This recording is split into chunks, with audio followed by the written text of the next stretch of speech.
G'day, I'm here at Muirfield Golf Club this morning with Peter Watts, who's the head greenkeeper down here.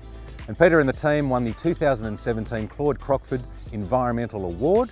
Peter, tell us a little bit about the win. Thanks, John. I believe the award actually started way back with my predecessors. The main element was our environmental sustainability. Yep.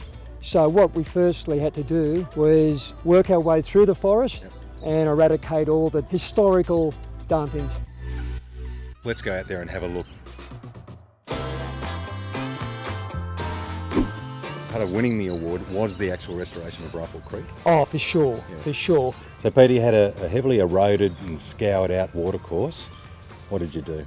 It was scoured and it was hostile, Yep. to the point where the club had more or less given up on it. And then fortunately for you, there was a lot of excavation and tunnelling and building, and you got access to this sandstone delivered on site for nothing. To this day, every last block of sandstone has been used on the site.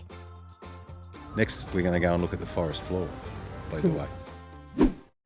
When you came here, was this grass or what was in here? Yeah, I'd call it a mixed weed. What we have now is a user-friendly. The golfer can find his golf ball. It's certainly visually appealing from a distance. To the purist, a contour like this probably is not totally natural, but for machinery and this Muirfield setting, it's perfect. The efficient use of a limited labour resource.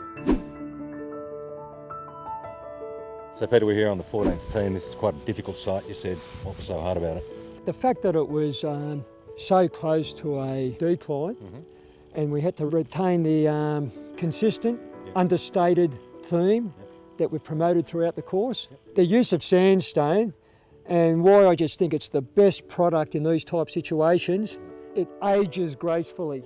Like you. Too kind, John, too kind. Yeah, John, I'd like you to meet Tony, a Muirfield volunteer.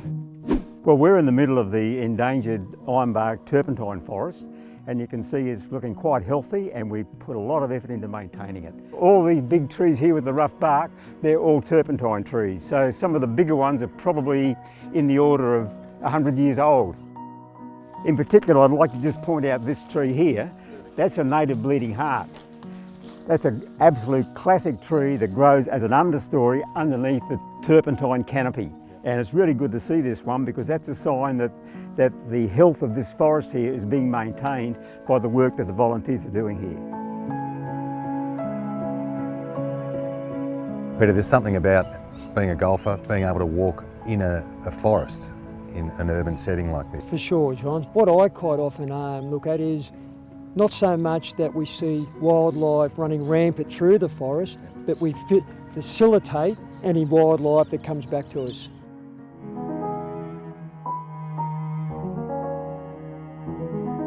So Peter, Australia, a fairly dry place.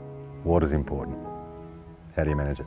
We have 20 megalitres of main storage, which doesn't really cut it for watering a course long term in a dry summer.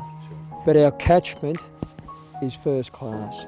And I think that's the important thing with a golf course, is to make sure you've got catchment. You can fix storage, very difficult to adjust catchment. Storage is simply finance, affordability to build a bigger dam. Tell us a little bit about the golf club itself. Muirfield's a community golf club, no question about that. I've got 4 staff who have been with Muirfield 10 plus years. Basically when we, and I say we, received that award, it was a team effort.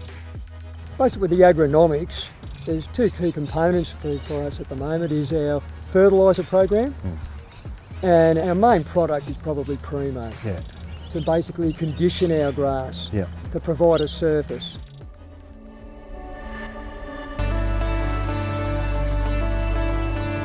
So Peter, now that all that work's been done, what do you notice the changes there in the forest? Well, simply natural bush beauty. It's returned. Well, I'm just proud to the fact that as a club, we've been able to turn an area that was once recognised as being somewhat hostile into pristine forest. And part of the game of golf is the therapy that you get just walking through the bush.